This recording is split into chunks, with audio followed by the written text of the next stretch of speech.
Welcome to The Explainer. Today we're diving into a genuinely fascinating ancient narrative. We're going to unpack a really complex text to trace how a brilliant, completely against all odds military victory somehow tragically unravels into dark moral compromise. We're looking at the story of Gideon, specifically right after his famous battle as he's hunting down the enemy kings, Zebah and Zalmunna. It is a profound case study in leadership, pure exhaustion, revenge, and the incredibly subtle traps of power. Let's get into it. We're going to start right off the bat with this brutal threat, straight from our protagonist, Gideon. I will tear your flesh with the thorns of the wilderness and with briars. Wow. This right here serves as a huge, flashing warning sign for us. It tells us that the story we're reading is about to shift radically. We're moving away from clever military tactics and careful diplomacy and wading right into the dark, bloody waters of personal vengeance. So keep this threat in the back of your mind because it's definitely not an empty one. Part 1 of our analysis, Diplomacy and the Chase, Faint Yet Pursuing. So, early on, Gideon's diplomatic skill is honestly brilliant. When the men of Ephraim fiercely confront him for leaving them out of the initial fight against the Midianites, he doesn't get defensive at all. Instead, he humbly calms them down with a brilliant bit of flattery. He elevates their capture of the enemy princes, Oreb and Zeb, way over his own accomplishments, asking, "Is not the gleaning of the grapes of Ephraim better than the vintage of Abiezer?" And you know what? It works perfectly. Their anger completely subsides. He diffuses what could have been a civil war with nothing but words. But to really grasp what's happening, we have to understand the immense physical toll this campaign is taking. Gideon is operating with a tiny core force of just 300 men. The text paints this vivid, striking picture of them crossing the Jordan River, describing them as faint yet pursuing. These 300 guys are literally running on fumes. They are starving, they're exhausted to their core, but they absolutely refuse to stop hunting those Midianite kings. The tension in this moment is just staggering. Think about it. Gideon's exhausted force of 300 against the enemy. Zebah and Zalmunna, the kings of Midian, are resting securely in Karkor with 15,000 men. These are the remnants of the children of the East, and it's crucial to realize that 120,000 of their men had already fallen. So the Midianite host feels incredibly secure, drastically outnumbering Gideon's weary 300. The sheer audacity of Gideon actually keeping up the pursuit here is wild. This sequence tracks his relentless push forward. He crosses the Jordan, arrives at a place called Succoth, and just asks for a simple tactical resupply, loaves of bread.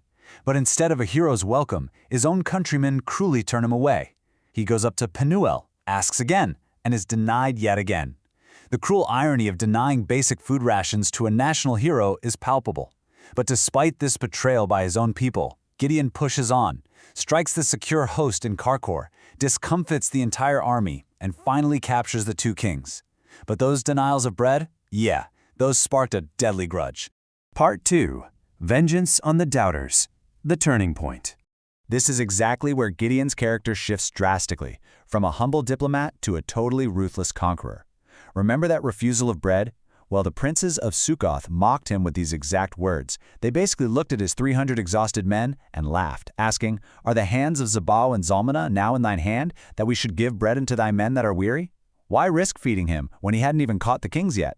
And that specific mockery, it unleashed a disproportionate and absolutely brutal response from Gideon.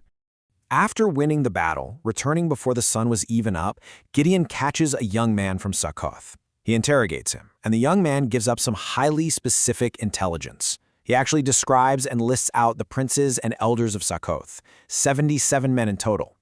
Gideon now officially has a hit list. The peaceful diplomat who flattered Ephraim? He's gone. Gideon returns to Succoth with the captured kings just to show them off, proving he did in fact have them in his hands. Then he brutally exacts vengeance on his own people. He takes those 77 elders and, just as he threatened back at the start, he taught them with thorns and briars of the wilderness. At Penuel, it gets even worse. He beats down their entire tower and outright slays the men of the city. The diplomat has checked out. The avenger has arrived. Part 3, Execution of the Kings, a personal blood feud. So suddenly, this grand, sweeping military campaign shrinks right down into a highly intimate act of revenge. Gideon turns his attention to the captured kings, Zebah and Zalmunna. He asks them what kind of men they killed back at a place called Tabor. And unwittingly sealing their own fate, they answer, "As thou art, so were they. Each one resembled the children of a king." This prompts a chilling revelation from Gideon. Those victims, they were his own brethren, the sons of his own mother. He tells them, "As the Lord liveth, if he had saved them alive, I would not slay you." This isn't just about defeating Midian anymore. It has become a deeply personal blood feud. We can really see the intense psychological dynamics at play during the execution.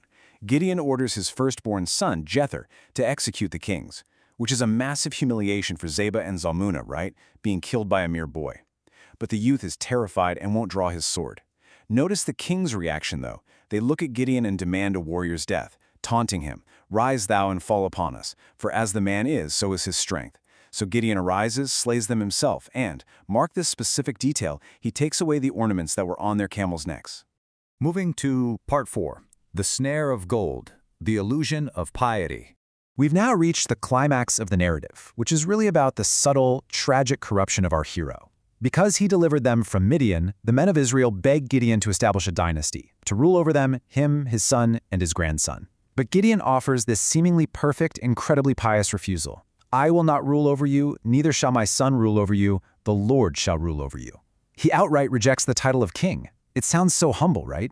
But pay very close attention to what happens next, because his immediate actions tell a very, very different story. Just look at the sheer volume of wealth he immediately demands from the spoils of war. He says, "I would desire a request of you, asking every man for the golden earrings of their prey." The people willingly spread out a garment and cast in the loot. 1,700 shekels of gold. That is roughly 40 to 50 pounds of solid gold earrings alone, plus ornaments, collars, the purple raiment worn by the kings of Midian, and those chains from the camels. He refuses the official title of king, for sure, but he eagerly and instantly collects a king's ransom. And what exactly does he do with this massive fortune? He uses the gold to create an ephod. Now, that's typically a priestly garment, but here it becomes a physical object placed in his city of Ophrah. The text tells us tragically that all Israel went a-warring after it.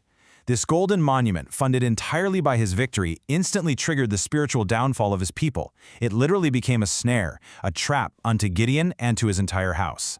Which brings us to Part 5, a tragic legacy, the unraveling of peace.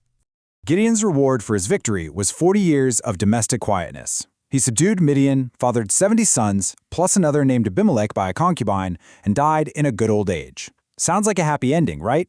But upon his death, Israel immediately betrayed his legacy.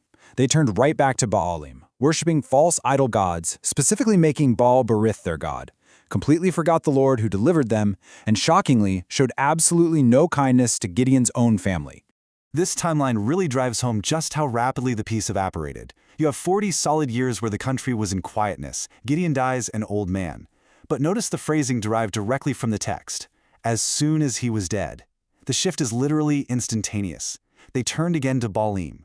All the goodness Gideon had shown them, all that liberation they had literally begged him to lead them through, was completely wiped from their memory. Which brings us to the end of our analysis, and I want to leave you to ponder this final question from our explainer today. We just watched Gideon go from a faint, pursuing hero to a ruthless avenger, to a man who publicly rejected a crown but privately built an idol of gold. So, can a leader's final compromise completely erase a lifetime of liberation? It's a deeply complex, tragic, and enduring legacy that forces us all to question the true nature of victory. Thank you so much for walking through this incredible text with me today, and keep questioning what you read.